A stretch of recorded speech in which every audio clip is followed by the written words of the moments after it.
안녕하십니까. 한민택 바오로 신부입니다. 여러분들과 함께 앞으로 4회 동안 둘레 특강에서 함께 이야기를 나누게 되었습니다. 여러분들과 함께 둘레 특강을 통해서 둘레길 걸으시면서 편안하게 우리 옆에 사람과 함께 이야기를 나누듯이 저와 함께 길을 걸으시면서 우리 각자의 신앙에 대해서 이야기를 나눈다는 생각으로 편안하게 함께 하셨으면 좋겠습니다. 오늘 첫 번째 시간은 숨은 그님 찾기로 한번 제목을 정해 보았습니다. 여러분들 옛날에 신문에서 보면 숨은 그림 찾기에서 두 그림을 놓고 어떤 것이 다른지 찾는 그러한 게임이 있었는데, 저도 그걸 좀 패러디해서 숨은 그림이 아니라 숨은 그님 찾기로 한번 해보았는데요. 물론 하느님과의 숨바꼭질이라는 그런 제목도 함께 붙여보았는데, 우리들의 삶은 믿지 않는 사람들과 똑같이 닮아 있는 것처럼 종종 보이는데, 실은 그 안에는 우리 님이신 하느님께서 숨어 계시고, 숨어 계신 그 삶에는 일반 사람들과는 다른 무언가가 분명히 우리 안에 있다는 그런 의미를 담고 있습니다. 그런 면에서 저는 이 숨은 그님 찾기라는 주제를 통해서 여러분들과 함께 우리 신앙생활 안에서, 우리 안에서 어떻게 하느님께서 숨어 계시고 그분을 어떻게 찾을 수 있을지, 그리고 그분을 찾았을 때, 발견했을 때 우리들의 삶은 어떻게 변화할지, 또 우리가 그것을 이렇게 살아가고 있는 것이기 때문에 우리는 어떠한 삶을 그렇게 살아가고 있는지를 여러분들과 함께 나누고자 합니다. 제가 이 하느님과의 숨바꼭질, 숨은 그님 찾기라는 제목을 떠올릴 때는 늘 마음에 두고 있는 것은 우리들이 신앙을 너무 어렵고 무겁고 그리고 또 너무 의무감에 신앙을 살아간다는 생각을 많이 해봤습니다. 그래서 많은 신자분들께서 신앙이 정말 재미있거나 기쁘지 않고 행복감을 주지 않고 좀 무겁고 의무감에 어쩔 수 없이 이렇게 끌려가는 듯한 그런 신앙생활을 하고 있다는 그런 고민을 말씀을 많이 하시는데, 저는 하느님과의 숨바꼭질을 여러분들과 함께 걸으면서 정말 하느님의 숨겨져 있는 새로운 얼굴을 만나고 그것을 통해서 우리의 신앙을 좀 새롭게 살기 위한 그런 마음을 갖고, 또 그걸 통해서 우리들의 삶에 활기를 더욱 불어넣기 위한 그런 목적을 갖고 강의를 준비를 해 보았습니다. 먼저 숨은 그림 찾기라는 주제를 이렇게 시작하면서 여러분들과 함께 인간을 찾아오신 하느님이라는 주제를 다루고자 합니다. 오늘 이 이야기는 여러분들이 너무 잘 알고 계시는 동방박사의 이야기, 마태오복음 2장에 나오는 말씀을 갖고 함께 이야기를 나눠보도록 하겠습니다. 여러분들 기억하시듯이 우리 주님 공연 대축일에 함께 듣는 그런 복음 말씀이신데요. 동방에서 박사들이 나타나서 유다인들의 임금으로 태어나신 분이 어디에 계십니까? 우리는 동방에서 그분의 별을 보고 그분께 경배하러 왔습니다 라는 이야기를 전해주고 있는 동방 박사들을 만납니다. 그리고 이어서 그들은 임금의 말을 듣고 길을 떠났다. 그러자 동방에서 본 별이 그들을 앞서가다가 아기가 있는 곳 위에 이르러 멈추었다. 그들은 그 별을 보고 더없이 기뻐하였다 라는 장면을 우리가 함께 기억하고 있죠. 그리고 이내는 그리고 그 집에 들어가 어머니 마리아와 함께 있는 아기를 보고 땅에 엎드려 경배하였다. 또 보물 상자를 열고 아기에게 황금과 유향과 모략을 예물로 드렸다. 그리고 마지막으로 그들은 꿈에 헤로데에게 돌아가지 말라는 지시를 받고 다른 길로 자기 고장에 돌아갔다. 이 마태오복음 2장의 말씀, 여러분들 너무나 잘 알고 계시는 말씀인데요. 저는 이 말씀이 단순히 2000년 전에 있었던 동방에서 왔던 박사들의 이야기만을 전해주는 것이 아니라 사실은 우리 모두의 이야기를 담고 있다고 생각합니다. 그래서 이 이야기 안에는 우리가 함께 걷고 있는 대략 5개 정도의 단계가 숨어 있습니다. 첫 번째, 길을 떠나다. 그리고 위기가 찾아오다. 포기를 배우다. 하느님의 새로운 얼굴을 발견하다. 그리고 마지막으로 새로운 삶으로 초대받다. 우리가 단순히 읽어왔던 동방 박사들의 이야기 안에는 그렇게 우리들의 삶의 모든 것이 담겨 있는 것이죠. 먼저 길을 떠나죠. 별을 보고 어쩌면 우리들 마음속에 각자가 하나의 별을 갖고 별을 따라서 떠나게 되는 것이죠. 그런데 어느 순간 우리 삶에는 예기치 않은 위기가 찾아오죠. 동방 박사들도 그 별을 쫓아가다가 어느 순간 별이 사라져 버리는 위기를 겪게 됩니다. 어떻게 해야 할까? 고민도 되지만 그 안에서 우리는 완전히 새로운 하느님의 얼굴을 발견한 다음에 우리들의 삶은 그 전과는 다른 완전히 새로운 삶을 살게 된다는 그런 이야기가 동방 박사들의 이야기인 동시에 우리 각자가 지금 걸어가고 있는 이야기입니다. 우리들은 지금 그 진정한 하느님의 얼굴을 찾아가는 길 위에서 어디쯤에 와 있습니까? 길을 떠나고 있습니까? 혹은 위기나 시련 중에 있습니까? 혹은 그 안에서 포기를 배우고 있습니까? 혹은 이미 우리는 하느님의 새로운 얼굴을 발견하고 새로운 삶을 살고 있습니까? 우리 각자에게 주어진 삶의 여정에 따라서 우리 각자는 그 길을 걸어가고 있기 때문에 누가 높다, 누가 잘하고 있다 이런 이야기를 할 필요는 없습니다. 우리는 모두 다 이 길을 걸어갈 것이기 때문이죠. 저는 이 이야기를 통해서 먼저 무엇보다 우리들이 갖고 있는 하느님에 대한 생각, 이걸 다시 한번 생각해 보고자 합니다. 다시 말하면 하느님과의 새로운 관계 설정입니다.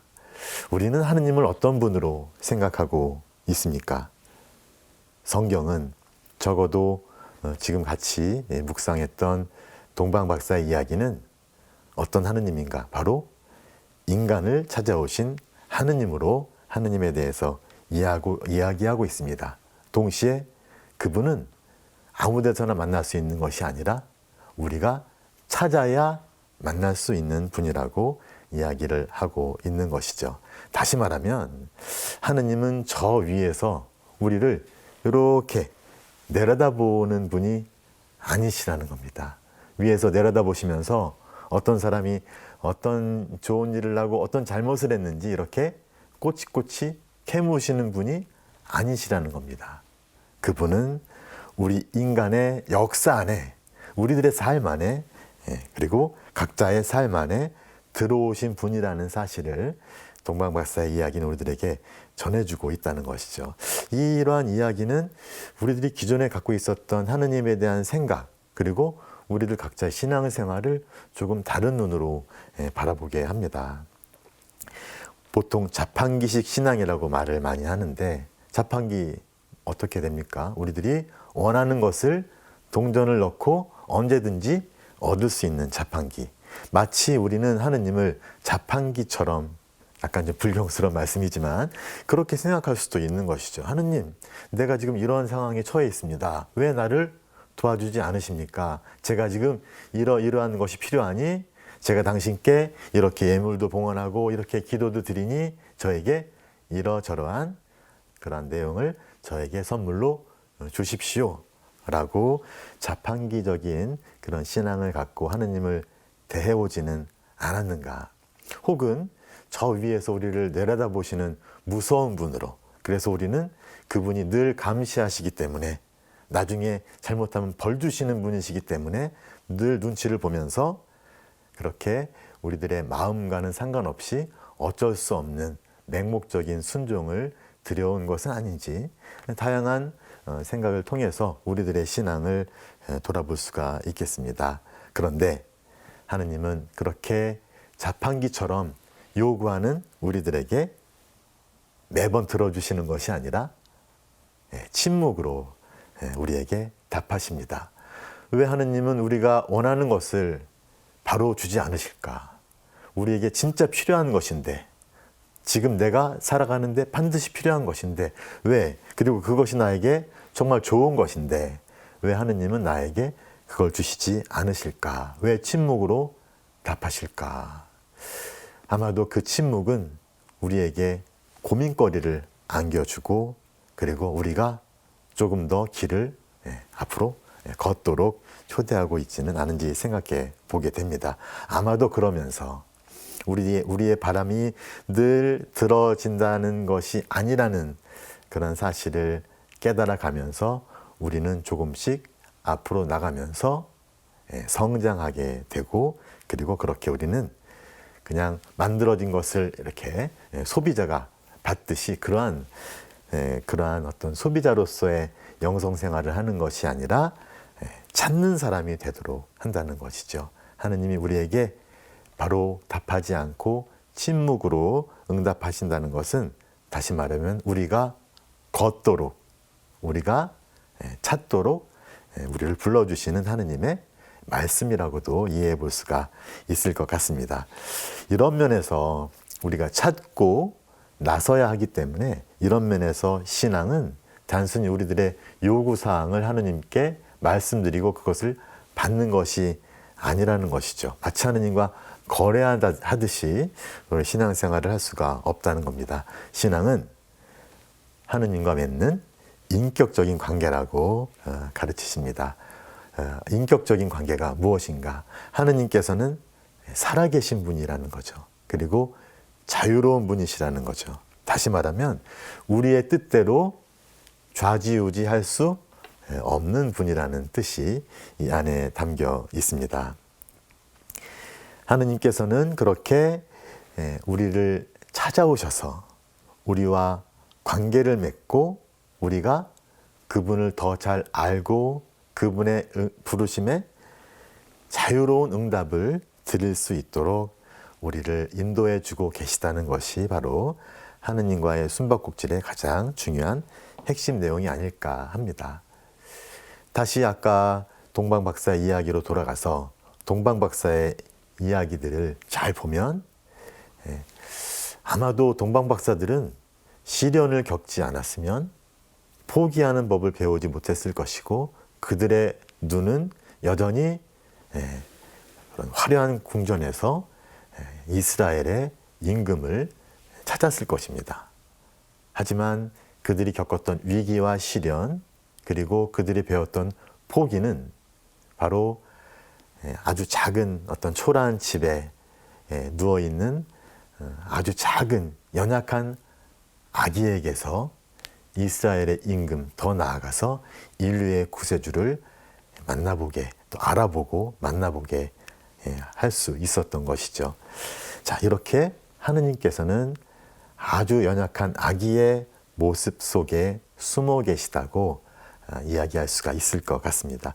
베네딕토 16세 교황님께서 이 이야기를 갖고 우리들에게 아주 흥미롭고 교훈이 되는 말씀을 해주시는데, 질문을 던지십니다.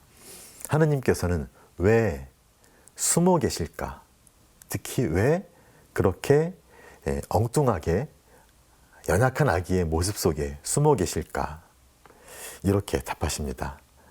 하느님께서는 우리가 길을 걷도록, 그리고 자유 안에서 당신의 부름에 응답하기를 바라시고, 새롭게 사랑이 이루어지기를 바라시고, 그리고 우리가 그렇게 길을 걷고 찾고 응답하면서 자유와 사랑을 경험하기를 바라시기 때문이라고 답하십니다. 교황님께서 직접 하셨던 성탄 강론에서 그 말씀을 우리가 찾아볼 수 있는데, 제가 한번 읽어 드리겠습니다. 하느님께서는 왜 숨어 계시는가? 그분은 힘으로 우리가 당신 앞에 무릎 꿇게 하지 않으십니다. 하느님께서는 진정한 자유 안에서 우리와 사랑의 관계를 맺고 싶어 하십니다. 기다림, 찾는 마음, 오고 감이 있는 가운데 모든 피조물과 새로운 관계를 맺고 영원한 사랑의 관계를 맺고자 하십니다. 하느님은 모든 피조물이 길을 걷기를, 자유 안에서 당신의 부름에 응답하기를, 그래서 새롭게 사랑이 이루어지기를 바라십니다. 하느님은 인간을 기다리십니다. 우리 모두가 자유의 경험을, 사랑의 근원이신 주님의 부르심에 응답하며 선해질 때 느끼는 기쁨의 경험을 이 모든 천상의 경험을 하길 바라십니다. 라고 우리들에게 말씀을 해주고 계십니다. 이렇게 볼 때 우리가 성경에서 만나는 하느님, 성경이 우리들에게 알려주시는 하느님은 바로 약속의 하느님이시다. 마리아께서 엘리사벳에게 방문하면서 마리아의 노래를 통해서 내 안에 큰 일을 하시고 비천한 나를 돌봐주셨으니 너무나 기뻐 뜁니다 라고 말씀하신 것처럼 우리 하느님께서는 마리아뿐만이 아니라 우리들 각자의 삶 안에서 큰 일을 시작하셨다는 것이죠. 그리고 반드시 우리와 함께 약속하신 바를 이루어주는 분이시다. 그리고 그냥 마술처럼 이루어주시는 것이 아니라 우리가 스스로 걸을 수 있도록 배려하시면서 그리고 우리와 함께 걸으시면서 우리가 약속의 땅으로, 행복의 땅으로, 영원한 생명의 땅으로 갈 수 있도록 함께 동행해 주시는 분이시다. 그렇기 때문에 우리들 각자 앞에는 바로 우리 각자가 걸어야 할 여정이, 길이, 둘레길이 펼쳐져 있다는 것이죠. 그래서 관건은 길을 걷는 것, 여정을 따라 걷는 것이다. 우리가 스스로 걷지 않으면, 우리가 그 길 위에서 찾고 두드리고 궁리하고 모색하지 않으면 결코 우리는 우리 안에 숨어 계신 하느님을 만날 수가 없지만, 우리가 그렇게 신앙 안에서 찾아갈 때 우리는 동방박사들이 경험했던 것처럼 놀라운 모습으로 우리에게 끊임없이 다가오시는 하느님을 만나고 그 하느님을 알아보는 그 기쁨을 충만하게 우리에게 주신다는 그런 이야기입니다. 그래서 하느님께서 만약에 우리가 각자의 인생의 마지막 날에 하느님께서 우리에게 던지실 질문은 과연 무엇일까 생각해 보았을 때, 하느님은 우리에게 너 성당 몇 번 못 나갔어, 너 잘못하고 고해 성사 몇 번 안 했어, 이런 쫀쫀한 질문을 하지는 않을 거라는 생각이 듭니다. 오히려 하느님께서는 우리 각자가 소중한 삶을 잘 살아가기를 바라시기 때문에 우리에게 던져질 질문은 아마도 이것이 아닐까 합니다. 선물로 받은 너의 삶을 어떻게 하였느냐. 내가 너에게 정말로 네가 살 수 있는 너만의 삶을 선물로 주었는데 너는 네가 선물로 받은 그 삶을 어떻게 살았느냐. 만약에 우리 각자에게 하느님께서 지금 그 질문을 해주신다면 나는 과연 무엇라고 답할 수가 있을까요? 성경을 잘 보면 성경에서 하느님께서 우리에게 바라시는 것은 맹목적인 순종이 아닙니다. 물론 당신의 부르심과 뜻을 잘 헤아리고 그분의 뜻에 함께 맞추어서 살아가는 당신의 자녀를 바라시지만 결코 힘을 쓰거나 억지로 윽박지르면서 하시지는 않는다는 것이죠. 우리가 스스로 찾아서 그 길을 만나 걸어갈 수 있도록, 그래서 우리 각자가 우리에게 주어진 나만의 고유한 삶을 찾고 그리고 그 삶을 살아가면서 주님께서 나를 위해서, 우리를 위해서 마련하신 그 약속의 땅에 그 영원한 생명, 행복을 찾아서 여행을 떠나는 것, 이것이 하느님께서 우리에게 바라시는 것이죠. 하느님께서는 우리를 아무렇게나 창조하시지 않고 우리 각자에게 맞는 우리 각자를 위한 계획을 세워 놓으셨다는 거죠. 우리가 하느님과 함께 그 계획을 찾아서 이룰 수 있도록 우리가 우리 각자의 삶을 살아갈 수 있도록, 그것이 바로 하느님께서 우리에게 바라시는 것이 아닐까. 그런 면에서 우리가 함께 다시 한번 동방박사 이야기를 떠올려 본다면 베네딕토 16세 교황님의 말씀처럼 이렇게 이야기를 할 수 있을 것 같습니다. 그들은 하느님을 찾고 자기 자신을 찾는 이들이었습니다. 이 이야기는 우리들에게 다시 되묻습니다. 나는 과연 하느님을 찾고 나 자신을 찾는 삶을 신앙 안에서 살아가고 있는가? 나는 나의 삶을 어떻게 하였는가? 아마도 이렇게 우리는 이야기할 수 있을 것 같습니다. 어느 누구도 나에게 지금 내가 사는 이 삶을 강요하지 않았다. 어떤 면에서 우리는 지금 우리들이 살고 있는 그 삶의 모습, 그것이 누구에게는 정말로 기쁨이고 행복일 수 있지만 어떤 누구에게는 고역이요 짐일 수가 있습니다. 그런데 그것을 받아들인 것은 바로 우리 각자라는 것이죠. 하지만 그것을 결코 강요하지 않았다는 것이죠. 그렇기 때문에 우리는 이 질문을 던질 수 있어야 됩니다. 나는 정말 나를 찾아서, 나의 삶을 찾아서 길을 떠났는가? 혹은 무엇이 내가 내 삶을 찾고 떠나는데 방해가 되고 걸림돌이 되는가? 이런 질문을 동방 박사의 이야기를 통해서 우리 각자에게 한번 던져볼 수가 있을 것 같습니다. 그런데 놀랍게도 우리는 마리아의 노래에서 이런 이야기를 듣습니다. 내 영혼이 주님을 찬송하고 내 마음이 나의 구원자 하느님 안에서 기뻐 뛰니 그분께서 당신 종의 비천함을 굽어보셨기 때문입니다. 마리아께서 가브리엘 천사의 방문을 받고 엘리사벳을 찾아가서 엘리사벳에게 이야기를 전하면서 하셨던 바로 그 노래에 그분이 신앙으로 하느님께 답한 그 삶이 얼마나 기쁘고 흥에 겨운 것인지를 바로 이 말씀이 우리들에게 전해줍니다. 다시 말하면 마리아는 신앙을 통해서 자신의 삶을, 하느님의 부르심에 응답할 수 있는 자신의 삶을 찾았기 때문에 그것이 마리아로 하여금 영혼이 찬송하고 기뻐 뛴다고 말할 수가 있었던 것입니다. 우리들은, 신앙생활을 하고 있는 우리들은 과연 우리 각자의 삶을 기뻐 뛰는 춤으로 살고 있는가? 그분 생각에 늘 가슴이 설레이고 기쁜가? 내일이, 그분과 함께할 오늘과 내일이 늘 설렘으로 다가오는가? 아니면 하느님만 생각하면 나는 무섭고 우울해지고 성당 가야 될 생각에 좀 암울한 생각이 드는가?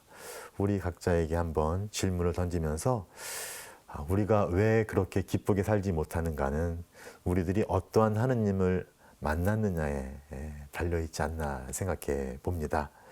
제가 이렇게 드리는 이야기, 성경이 우리들에게 전해준다고 제가 말씀드리는 이 이야기가 진짜인지 아닌지, 신부님이야, 신부님이니까 그렇게 생각할 수 있고, 그렇게 또 우리에게 얘기할 수 있는 것이죠. 라고 말씀을 하실 수 있겠지만, 사실 그 이야기가 진짜인지 아닌지는 결단을 내리고 길을 떠나는 사람만이 알 수가 있다는 겁니다. 물론, 우리가 당장 떠난다고 할 때 우리 집에서 우리에게 맡겨진 책임을 다 내팽겨치고 떠나자는 얘기는 아닌 것이죠. 제가 떠난다는 말씀을 드릴 때 이것은 굉장히 영적인 차원에서의 떠남입니다.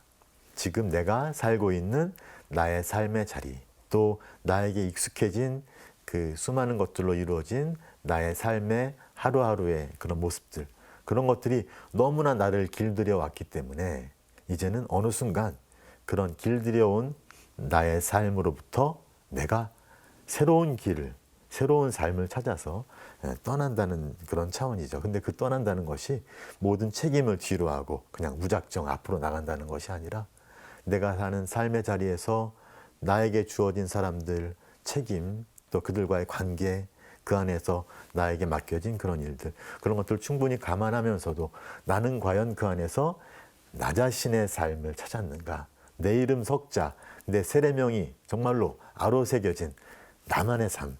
그래서 주님께서 나에게 그래, 너의 삶을 어떻게 하였느냐라고 물으셨을 때 과연 주님, 나는 당신 주신 삶을 이렇게 기쁘고 아름답게 살았습니다라고 얘기할 만큼 그렇게 나의 삶을 잘 가꾸고 찾고 살아왔는가라는 그런 질문입니다. 그러기 위해서 우리는 어떤 결단을 내릴 필요가 있는 것이죠. 지금 이대로, 지금 그냥 다람쥐 쳇바퀴 돌듯 사는 삶을 사는 삶이라면 지금 이대로 내 삶을 허비할 수 없다. 나는 나를 찾기 위해서, 주님께서 나를 위해 맡기신 나의 삶을 찾기 위해서, 나와 함께 계획하신 그 계획을 이루기 위해서 나는 이제 길을 떠나야 되겠다. 이런 결단이 필요하지 않을까. 하지만 그런 결단은 쉬운 것이 아니기 때문에 나를 향한 하느님의 약속을 한번 떠올려 볼 필요가 있습니다. 물론 그 약속이 어떤 약속인지는 각자가 찾아가는 그런 과정 속에서 밝혀질 것입니다. 하지만 주님께서 분명히 나의 삶을 위한 어떤 약속을 해주셨고 그것을 분명히 이루어 주시리라는 신뢰가 있을 때 우리는 앞으로 떠날 수 있는 것이죠. 마리아가 엘리사벳을 방문했을 때 엘리사벳이 이런 말씀을 하셨습니다. 행복하십니다. 주님께서 하신 말씀이 이루어지리라고 믿으신 분. 이것은 우리 각자를 향한 말씀이기도 합니다.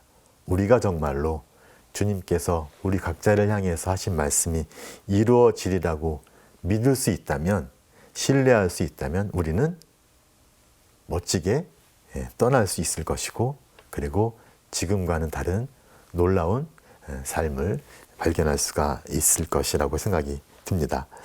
이런 차원에서 한 번쯤은 우리가 하는 기도에 대해서 생각해 볼 수가 있을 것 같습니다.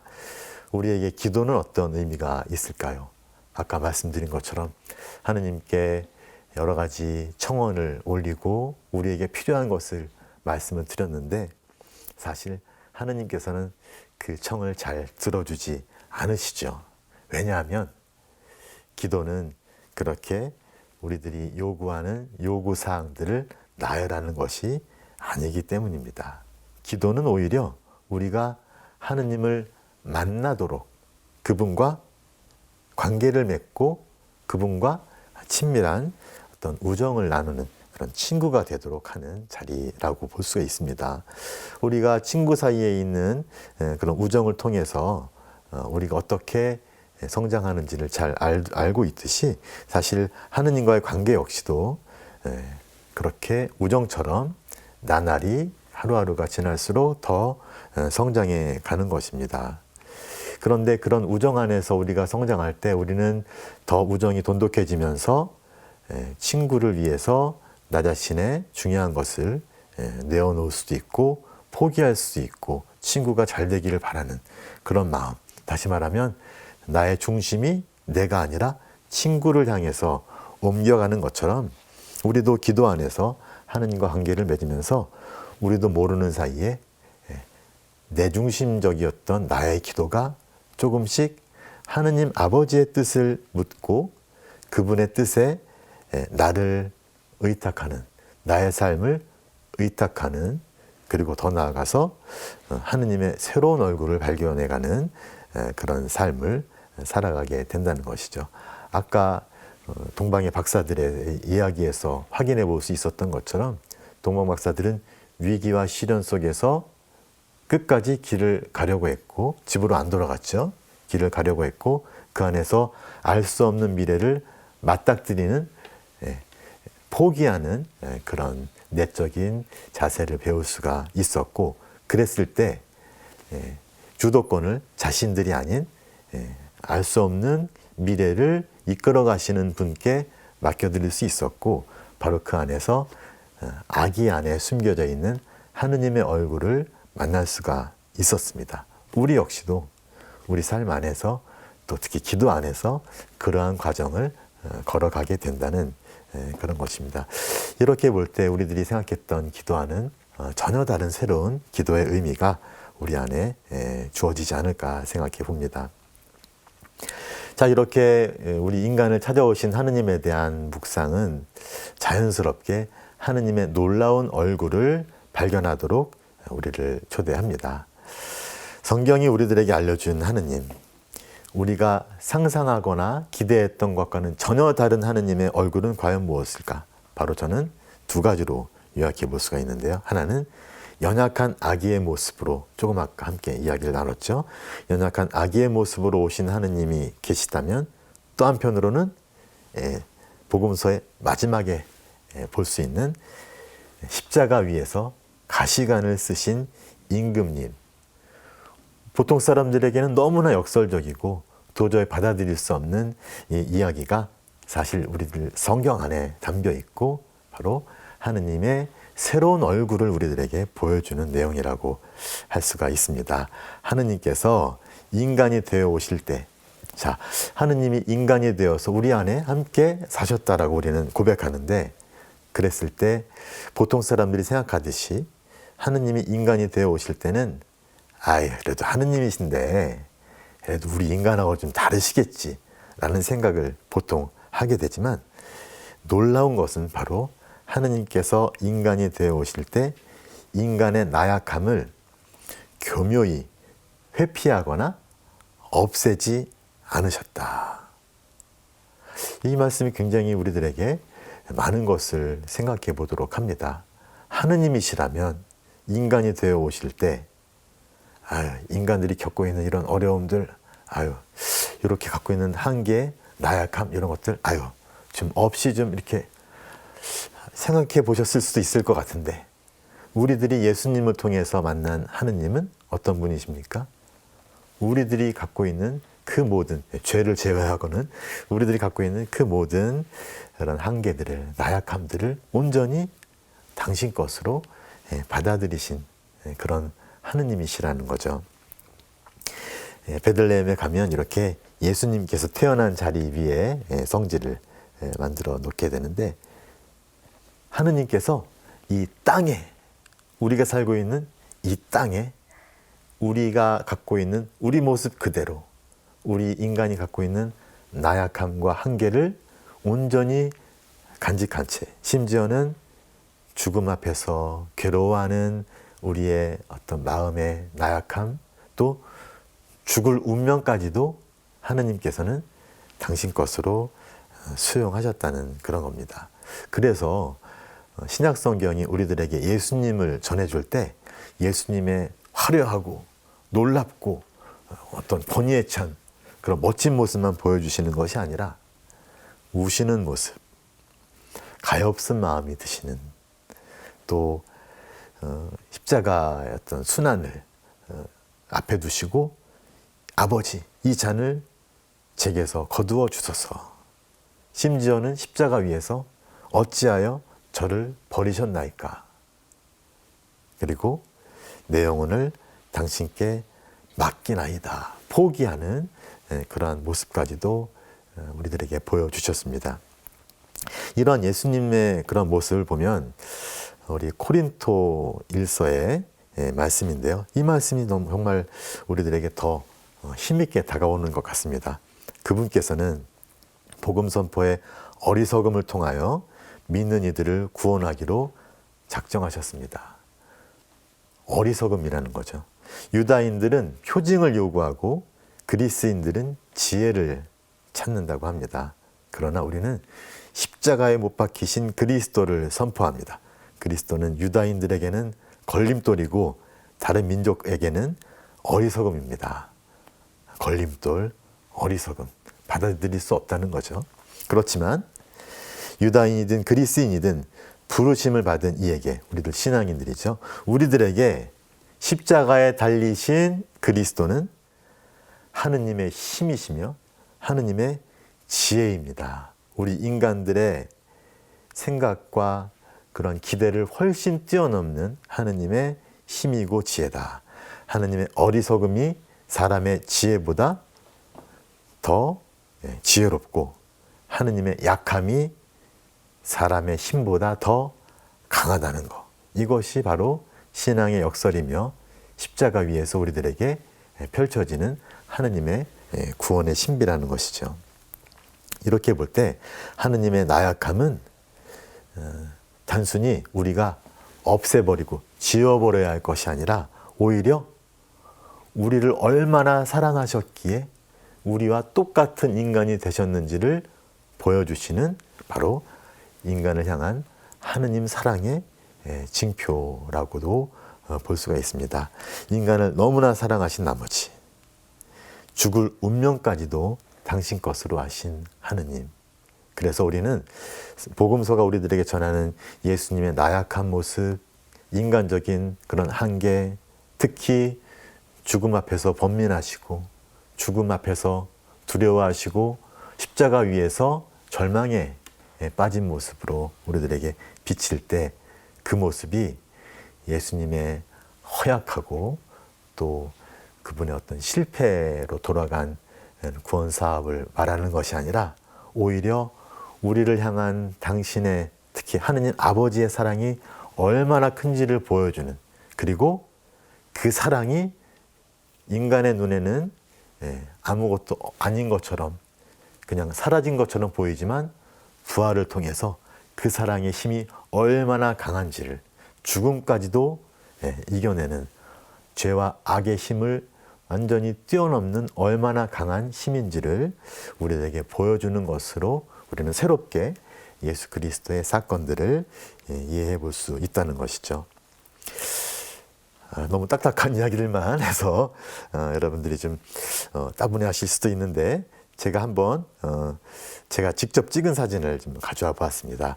제가 까미노, 산티아고, 콤포스텔라 걸어가는 그런 순례를 간 적이 있는데, 그때 들렀던 한 성당의 옆 경당이죠. 성당 정면이 아니라 옆에 있었던 경당에 이런 십자가의 모습이 걸려져 있었습니다.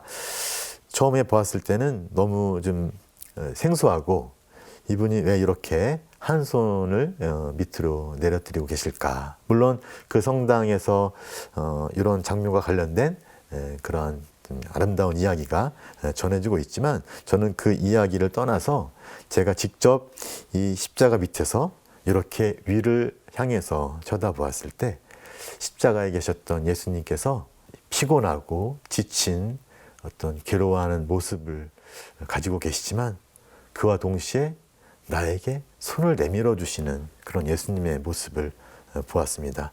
이것은 내가 지금 걸어가면서 겪는 고통과 아픔, 괴로움, 시련, 이런 것들이 다만 나의 것이 아니라 주님께서 함께 짊어지고 계시다는 것이고, 그리고 지금 나에게 주님께서 다가오라고, 내가 있으니까 나에게 의탁하라고 이렇게 손을 내밀어 주시는 모습으로 이 십자가 상을 바라볼 수가 있었습니다.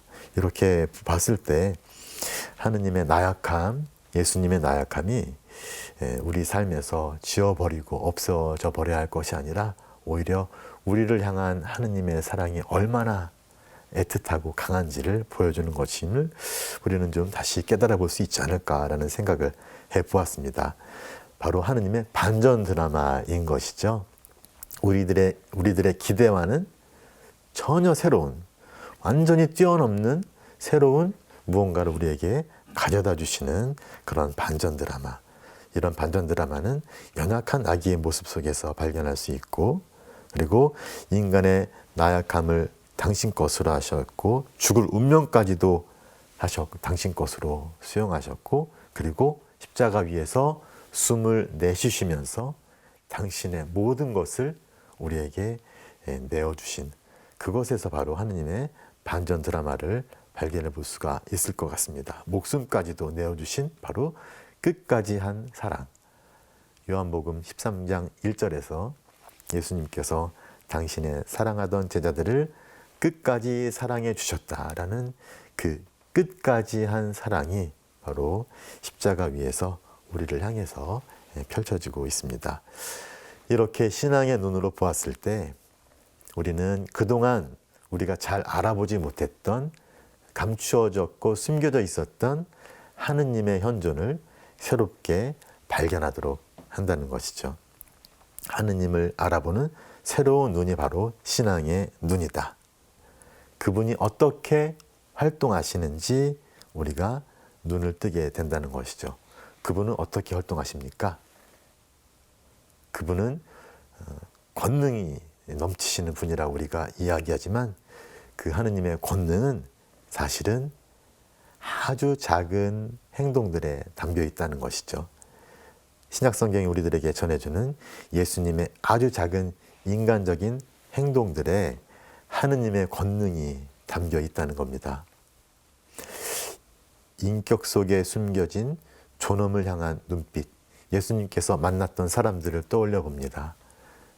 세상 사람들이 보기에는 가치 없고 어떤 기대할 곳이 없는, 아름답지도 않은 그런 사람들인데, 예수님께서는 그들을 바라보시면서 그들의 인격 속에 숨겨져 있는 존엄함을, 바로 이들도 하느님 아버지의 사랑을 받고 돌봄을 받아야 할 소중한 존재라는 것을 알아보신 그분의 아주 작은 눈빛, 그리고 사랑스러운 눈으로 그들을 바라보는 눈빛, 그리고 그분이 만난 각 사람들, 그 사람들의 인격 안에 담겨있는 그 소중함을 바라보는 그러한 눈빛, 그리고 그것에 대한 신뢰, 그리고 그들을 향해 아주 작지만 그들을 살리고 힘이 되는 그런 말씀, 그리고 그들의 이야기에 귀를 기울여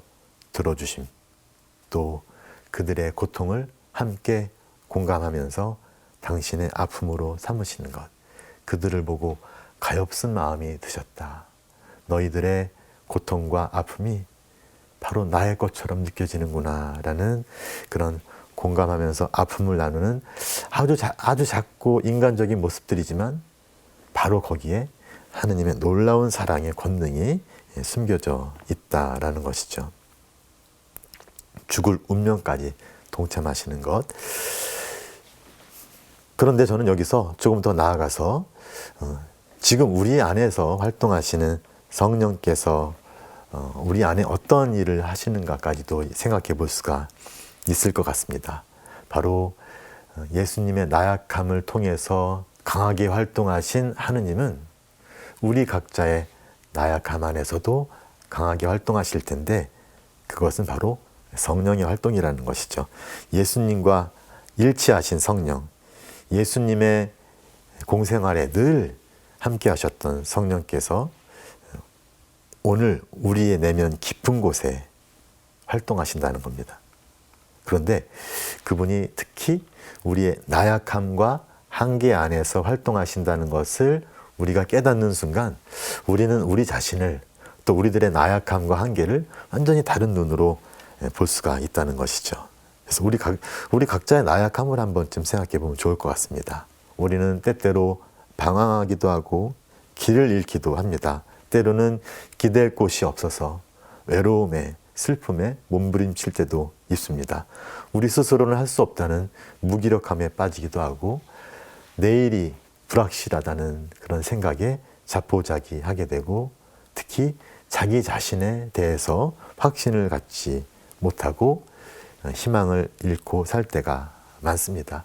우리 각자가 살고 있는 우리 삶의 모습 안에 우리 자신이 갖고 있는 나약함과 한계가 고스란히 담겨 있는 것이죠. 그런데 놀랍게도 하느님께서는 그 나약함 안에서 강한 힘으로 활동하신다는 것이 성경이 우리들에게 알려주는 놀라운 기쁜 소식인 것이죠. 그래서 저도 개인적으로 이러한 경험을 했기 때문에 저의 서품 성구를 코린토 후서 12장 9절로 삼았었는데요. 나의 힘은 약한 데에서 완전히 드러난다. 이거 그냥 말장난이 아닙니다. 약함 안에서 오히려 하느님의 강한 힘이 활동하신다는 거죠. 그래서 사도 바오로께서는 이렇게까지 말씀하십니다. 그렇기 때문에 나는 그리스도의 힘이 나에게 머무를 수 있도록 더없이 기쁘게 나의 약점을 자랑하렵니다. 나의 약점을 자랑하렵니다. 내가 약해졌을 때 오히려 나는 강하기 때문입니다. 나의 나약함 안에서 예수님이 취하신 나약함을 발견했을 때, 그러니까 나의 나약함을 제외하고 하느님이 나를 구원하시는 게 아니라 나의 나약함 안에서 나를 취하시고 나를 영원한 생명으로 이끌어 주신다는 겁니다.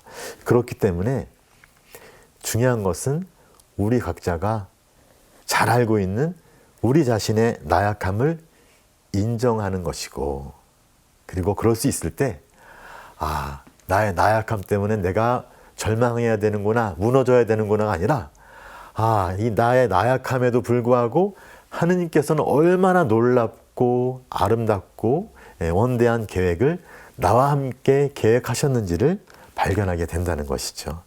그래서 내가 그렇게 나약함 속에서 한계 속에서 살아왔는데 오히려 그 삶이 놀라우신 하느님의 활동과 현존이 이루어지는 바로 그런 장소였다는 걸 깨닫게 되면서 우리 자신을 완전히 새로운 눈으로 바라보게 된다라는 겁니다. 아마도 예수님을 만났던 사람들, 그 나약함 속에서 자신들의 고귀함을, 존엄함을 새롭게 일으켜 주셨던 예수님을 만나면서 그분의 사랑으로 밝혀지고 힘을 얻었을 것이고요. 그리고 그들은 용기를 내서 앞을 향해 나아갈 수가 있었을 것입니다. 그리고 그들은 자신의 삶이 예수님에게서 비롯된 그 사랑의 삶으로 다시 나누어져야 된다는 것을 깨달을 수가 있었을 것이라는 생각이 듭니다. 그런 면에서 성경에 많은 기적 이야기가 나오는데 사실 진정한 기적은 우리 자신의 나약함을 인정하고 수용할 때 이루어지지 않을까. 시련 속에서 주님께 의탁하는 것을 배울 때 가능하지 않을까. 그리고 알 수 없는 미래를 맞닥뜨릴 수 있는 용기를 배울 때, 주님께 모든 것을 내맡길 수 있는 용기를 배울 때, 하느님과 타인을 위해서 자신의 삶을 내어놓을 수 있을 때, 동방의 박사들이 걸었던 길이 하나의 기적의 여정입니다. 그 기적을 이루는 수많은 요소들이 있고 사실 그것들은 우리에게도 해당되는 것이라고 이야기할 수가 있습니다. 진정한 기적은 신앙의 기적이고 시련과 위기에도 불구하고 꿋꿋하게 앞을 향해 걸어나가는 것이고 그리고 의탁하는 믿음의 자세를 배우는 것. 그분께서 끝까지 나를 보살펴 주시리라는 그리고 분명히 약속하신 말을 이루시리라는 것을 믿는 것. 이것이 바로 믿음의 기적이라고 얘기할 수가 있을 것 같습니다. 이 부분은 그냥 넘어가고요. 자, 그래서 제가 오늘 이야기를 마무리하면서 파리 외방 정교회에서 제가 유학 생활을 할 때 머무른 적이 있었는데 이 파리 외방 정교회 성당 전경이고 그 다음에 이제 기숙사의 모습인데요. 이 파리 외방 정교회는 우리나라에 처음으로 선교사분들을 파견하셨던 곳이고 103위 성인 중에 10분의 성인이 파리 외방 정교회 소속의 선교사, 주교님, 신부님들이셨죠. 그런데 제가 오늘 이 이야기를 떠올리는 이유는 파리 외방 정교회 이 정원의 가장 끝부분에 이러한 성모님 경당이 하나 이렇게 있는데 이 성모님 경당 앞에서 파리 외방 정교 신학생들과 신부님들이 늘 모여서 기도하면서 특히 아시아 지역에서 선교 소식을 들었을 때 이 앞에서 기도하면서 함께 시간을 또 보냈고 또 파견됐을 때 꼭 이 경당 앞에서 떠나시게 되는데 이 경당 안에 쓰인 문구가 바로 밀알 한 알이 떨어져 죽지 않으면 한 알 그대로 남고 죽으면 많은 열매를 맺는다라는 그런 말씀이었습니다. 이것은 예수님께서 보여주신 삶이 어떤 것인지 그리고 선교사들이 앞으로 살아갈 삶이 어떤 것인지를 잘 보여주는 내용이었고 제가 오늘 나누어 드렸던 바로 자신의 삶을 예수님께로부터 받은 사랑을 입은 삶을 고스란히 내어놓는 삶을 통해서 우리들의 삶은 기적과 같이 살아난다는 그런 내용을 좀 전해주려고 드렸던 말씀입니다. 이제 이야기를 마무리할 때가 됐습니다. 동방박사 이야기에서 이 이야기는 아름답게 끝나죠. 별을 보고 더없이 기뻐하였고 그리고 아기를 보고 경배하고 예물을 봉헌했습니다. 그리고 그들은 다른 길로 그들이 왔던 것과는 다른 길로 돌아갔다고 합니다. 우리들이 걷고 있는 신앙의 길, 하느님과의 숨바꼭질, 길을 떠나고 위기가 찾아오고 포기를 배우고 하느님의 새로운 얼굴 발견하고 새로운 삶으로 초대받는 이 길, 우리가 이 길을 박사들과 함께 다시 걸으면서 하느님의 새로운 얼굴과 우리 각자의 새로운 삶을 다시 찾을 수 있으면 좋겠고, 그래서 우리들의 삶이 하느님께 드리는 경배요 예물이 되고 또 아름다운 새로운 삶이 될 수 있기를 청하면서 마치면서 요한일서에 나오는 말씀을 함께 읽으면서 이 시간 마무리해 볼까 합니다. 처음부터 있어 온 것, 우리가 들은 것, 우리 눈으로 본 것, 우리가 살펴보고 우리 손으로 만져본 것, 이 생명의 말씀에 관하여 말하고자 합니다. 그 생명이 나타나셨습니다. 우리가 그 생명을 보고 증언합니다. 그리고 여러분에게 그 영원한 생명을 선포합니다. 영원한 생명은 아버지와 함께 계시다가 우리에게 나타나셨습니다. 우리가 보고 들은 것을 여러분에게도 선포합니다. 여러분도 우리와 친교를 나누게 하려는 것입니다. 우리의 친교는 아버지와 또 그 아드님이신 예수 그리스도와 나누는 것입니다.